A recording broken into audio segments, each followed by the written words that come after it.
on a eu un pump Semaine des Layer One gigantesque. aussi. Ouais. On a eu un pump gigantesque de vieux bags oubliés. Je pense à XRP, XLM, Tezos. Je m'en suis noté. Il y avait quoi EOS. Il y avait Sand, Hashbar, Dot, Tia, Algo, Atom, VET, FTM, Polygon avec Matic qui s'appelle Poly maintenant, etc. Donc même Polkadot, hein. Ouais. Cette semaine je sais pas si elle m'a surpris dans le sens où elle est surprenante. Mais pour moi, c'est quelque chose qui peut arriver dans un bull market où tu as une rotation de liquidité et t'as tout qui pète en même temps. Pour moi, le plus intéressant, ça va être de voir est-ce que est-ce que ces coins vont continuer de pump ou non. Et personnellement, ma conviction personnelle, c'est que une minorité d'entre eux, oui, du fait un peu mimesque des coins, tu vois. Enfin, Doge, tu peux dire que c'est limite un dino coin en soi, techniquement. J'ai pas le même biais, tu vois. Là, je pense que ça peut continuer, mais moi, ma perspective actuelle, c'est ne vous faites pas piéger dans ces merdes. Je suis d'accord, mais je mets un petit peu de... J'ai mis Tia dans DinoCoin, c'est faux, je suis désolé. Mais pour le reste, c'est le cas. En gros, il se pourrait, je mets du conditionnel, qu'on soit reparti comme en 40 sur les infras. C'est-à-dire que on a eu cette période où c'était vraiment les top infras qui restaient dans le top. Et là, j'ai l'impression qu'on tire presque une croix sur ce qu'on a vu et que là, les gens se ruent sur toutes les infras parce qu'on n'a plus cette menace de telle ou telle infra est une security. Et du coup, les gens se réexposent sur de l'infra. Moi, je pense que c'est pas du tout cet argument-là. Moi, personnellement, ce que je pense, c'est que c'est juste un effet de spéculation. Tout comme tu pouvais voir en plein bear market un TRB faire 200% une journée, faire des volumes dantesques. Tout comme tu pouvais voir des meme coins exploser, être listés partout. Moi, je pense que c'est juste un phénomène de liquidité, de gens qui se disent où est-ce qu'il y a de la volatilité, où est-ce que je peux trader, où est-ce qu'il y a de l'upside à choper, genre sur les 12, 24, 48 prochaines heures, et ensuite je passe au prochain, et ensuite je passe au prochain, et ensuite je passe au prochain, tu vois. Et c'est un peu ce truc de, comme j'expliquais sur les derniers lives, t'as une narrative qui pète, meme coin, ensuite les meme coins ça se calme. Je pensais que ce serait l'IA dans un temps de là, pour le coup, ça a été les dinocoins. Ensuite, les dinocoins, ça va se tasser. Ils vont se faire oublier. Plus personne va en parler. Ensuite, on va peut-être parler IA. On va peut-être reparler meme coin. Et en fait, tout ça va s'alterner. Et moi, personnellement, je pense, c'est mon opinion personnelle qui est évidemment biaisée par mon expérience, par mes convictions, etc.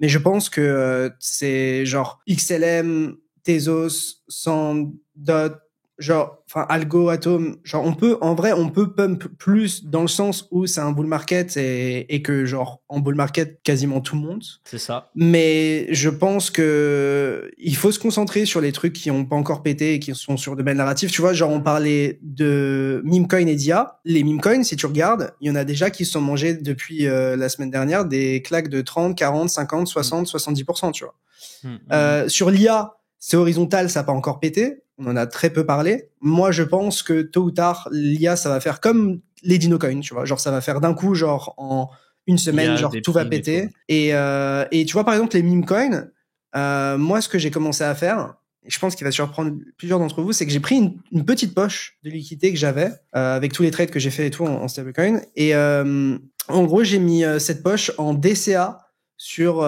6 ou 7 meme coins Solana, tu vois. En DCA sur 14 jours. En mode, là, c'est DinoCoin, c'est plus memecoin. Donc, dans cette phase où cette hype sur les memecoins va se calmer, je me dis que il y a une opportunité. J'ai du mal à croire que les memecoins ne repumpent pas, tu vois, techniquement sur les 6 à 12 prochains mois. Et du coup, je commence à me faire une poche tout doucement, une petite poche, hein, mais tout doucement de quelques trucs dont Mourad parlait, dont d'autres en parlaient, etc. Si ça pète, tant mieux, tu vois, ça pète pas, tant pis, mais je suis vraiment en train de me faire des petites poches sur les narratifs qui ont pas pété parce que pour moi, c'est juste un jeu de liquidité, quoi. Je suis d'accord. Et c'est pour ça que je dose et que j'irai pas me surexposer, comme tu dis, à ces merdes. C'est-à-dire qu'il y a des layer one où j'ai des convictions plus ou moins fortes. Mais, tu vois, presque, j'ai envie de te dire, t'as des layer one dino qui se traitent comme des meme coins. Dans le sens où le supply, il est débloqué, les VC, c'est bon, ils ont déjà leurs jetons depuis longtemps, s'ils devaient dumper, ils ont déjà dumpé, et que du coup, on peut avoir des anciens, des cycles de 2017 ou 2020-2021 qui reviennent et qui rachètent ces trucs-là, poussés par le short squeeze, bien entendu, et j'ai envie de surveiller ça. Je dis pas que ça va se passer, mais tu vois, il y a peu de temps, je me suis dit que jamais ça va repartir. Là, c'est reparti sec. Et je vois des gens m'en parler comme si ça a toujours été évident, tu vois, XRP, Cardano, etc. Et je ne peux pas faire comme si ça n'existait pas. Il y a des communautés, il y a des volontés de pousser les prix. Donc, on verra. Après, si tu regardes, en soi, ces Dinocoin, ils ont genre un gros pump par cycle et ils break souvent pas leur ATH sur ce pump et ensuite ils retracent tout, tu vois. Et je pense qu'on est plutôt dans ça pour 90% des Dinocoin. Après, peut-être que tu vas avoir une exception sur des trucs qui sont beaucoup plus capitalisés, du style XRP, tu vois. Peut-être Atom, parce que fondamentalement, tu vois, c'est quand même plus intéressant. Il y a beaucoup plus de gens qui participent dans l'écosystème Atom et que, tu vois, mais tu vois, genre sur du Tezos, Hashbar, Dot, Algo, VET, FTM et tout, je pense sincèrement que c'est du fugazi et qu'il faut vraiment ne pas trop vous faire distraire dans ce sens-là. Enfin, de pas vous dire, allez, c'est reparti, je me fais mon bac pour ce cycle, je hold, etc. Dans tous les cas, gardez en tête que l'objectif n'est pas de hold des altcoins à la fin de ce cycle. L'objectif, c'est de tout cash out et de mettre soit ça en stablecoin, soit en BTC, ou soit de vous faire plaisir et de mettre ça sur votre compte en banque. Mais ces trucs-là, c'est sûrement pas du buy and hold, à mon sens. Ça, c'est le plus important. Et je pense que c'est ce que dit un peu le marché de manière générale aussi. Par habitude, en fait, effectivement, hold un altcoin, à part si vraiment vous avez une giga conviction, mais méfiez-vous de ça, parce que les giga convictions, on peut avoir des contre-exemples comme le Solana, mais des Solana, il y en a pas 15 000 sur ce marché, soyons honnêtes. Donc du coup, c'est compliqué de surperformer BTC et Ether les cycles suivants. Mais moi, vraiment, mon conseil, ce serait vraiment de regarder les narratifs qui n'ont pas encore pété. Parce que je pense qu'elles se relayeront toutes à un moment donné. Et genre, vous voulez vraiment rentrer sur un Dinocoin qui a fait genre peut-être x3 ou x4 en une semaine et genre essayer de viser encore en x2 ou en x3 alors que vous risquez un moins 90%, un moins 80% de retracement sur ce genre de truc. Moi c'est surtout ça. Et surtout que, en vrai, alors, je pense que ça va faire plaisir à certains, mais on parle de tout ça alors que BTC à 100K et Ether est à 3300, tu vois. Est-ce que Ether n'est pas juste un meilleur trade sur lequel vous pouvez beaucoup mieux sizer sans prendre de risques à long terme? Moi, je pense. C'est aussi ce que je pense. C'est aussi ce que je pense. Après, voilà. C'est pas le x2 le plus facile de l'écosystème. Après, voilà, ça fait longtemps qu'on se dit que cet Ether, il est sous-évalué et il traîne derrière Bitcoin et Solana. On peut aussi dire ça. Oui, mais dans le sens où, en fait, la question c'est, en fait, pour moi, la question c'est pas est-ce que Ether va aller à 5, 10, 15K, enfin, peu importe.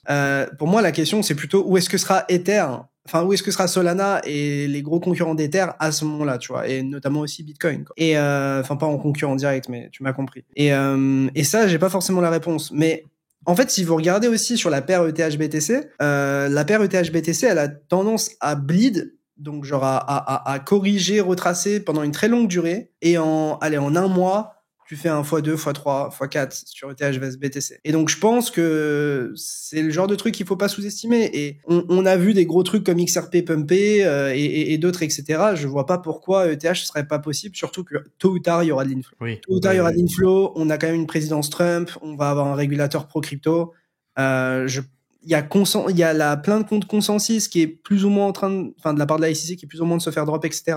Moi, ce qui me fait le plus de l'œil en ce moment, c'est ETH, Ton, les meme coins qui retracent sur une toute petite poche et l'IA, en gros. Tu comptes NIR dans l'IA ou pas? Ouais, bien sûr, bien sûr. Ouais, ce NIR, il me fait vraiment de l'œil. Mais en fait, même sur le cycle précédent, je me dis que ils ont un potentiel de shine parce qu'ils ont un trésor de guerre, ils sont pétés d'oseille, ils sont plugués de partout. Ah oui, ils sont pétés d'oseille, NIR. C'est ce qu'ils ont levé, c'est comme Polygon, sauf que Polygon, eux, ils ont tout brûlé, alors que NIR, ils sont allés beaucoup plus mollo, je pense, sur les dépenses. Et ils ont rendu beaucoup de gens riches, tu vois. Il y a beaucoup de gens qui ont mangé sur l'ICO CoinList. Il y a une grosse activité on-chain. Il y a encore beaucoup de choses qui pourraient arriver. Donc c'est vrai que NIR, c'est bien. On va vous faire plaisir dans cette émission, si t'es bien d'accord, Léo. On va parler de vos bagues aujourd'hui parce que dans ces moments de cycle, les gens, ils ont envie de savoir, Capet, Picsou, tu penses quoi de ci, tu penses quoi de ça? Donc voilà, moi, NIR, j'aime beaucoup. J'en ai pas. Je suis sideline. J'ai fait une interview, hein. D'ailleurs, allez regarder ça sur ma chaîne parce que j'ai comme la sensation, Capet, que toutes les interviews que j'ai fait en bear market en anglais, dont tout le monde personne vraiment y tenait compte, tu vois, ou regardait nécessairement, enfin, peu de gens relativement par rapport aux gens qui s'intéressent aux crypto aujourd'hui. J'ai l'impression que d'un coup, elles vont prendre beaucoup de valeur, tu vois, peut-être elles vont être plus appréciées à leur juste valeur. Et donc, c'est pour ça que si jamais vous vous intéressez à des cryptos, n'hésitez pas à checker sur Coin Academy ou même sur ma chaîne YouTube les interviews qu'on a pu faire, parce qu'on a eu l'occasion d'interviewer tous les giga cracks, tous les founders, tous les builders, en fait, de cet écosystème, dans un moment où ils étaient tous accessibles, parce que leur bande passante était bien supérieure. Là, aujourd'hui, ils sont bien plus occupés et c'est compliqué, donc profitez-en. Ok, moi, j'ai une question pour vous, les gars. Est-ce que vous pensez que les Dino Coins seront une narrative qui restera jusqu'à la fin de l'année, voire l'année prochaine, genre sur ce cycle-là, ou est-ce que pour vous, c'est quelque chose d'éphémère? Et j'ajoute à ça, et est-ce que ça surperformerait du Solana, de l'Ether et tout? Parce que c'est ça aussi. Ça peut monter, mais si ça lag derrière Bitcoin, Ethereum et tout, ça vaut pas le coup.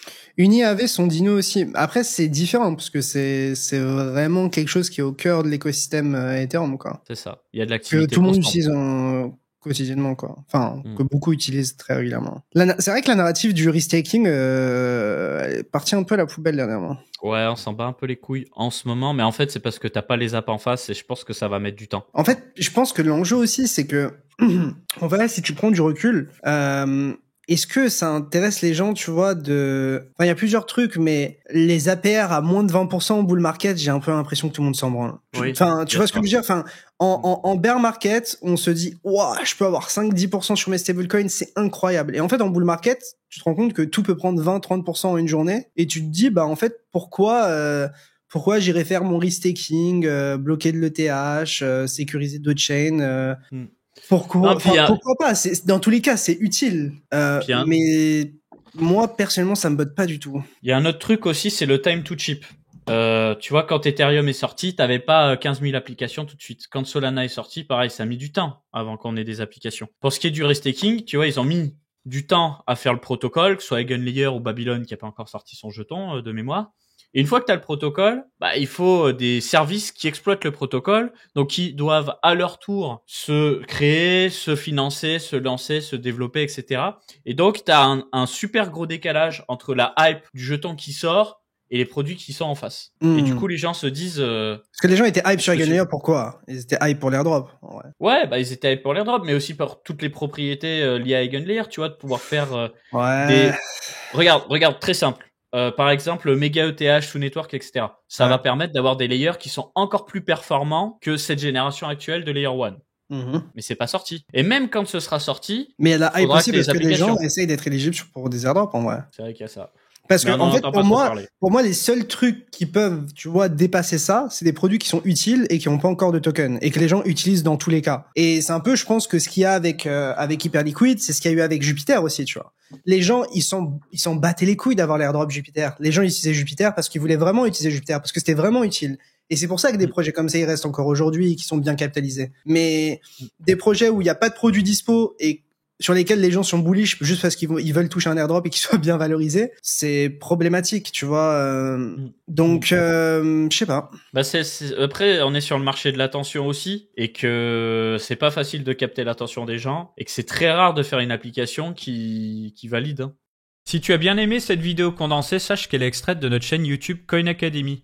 Du coup, si tu veux voir l'interview complète, je te laisse cliquer sur la miniature dans l'outro, ou alors tu peux passer tout simplement par le lien dans la description.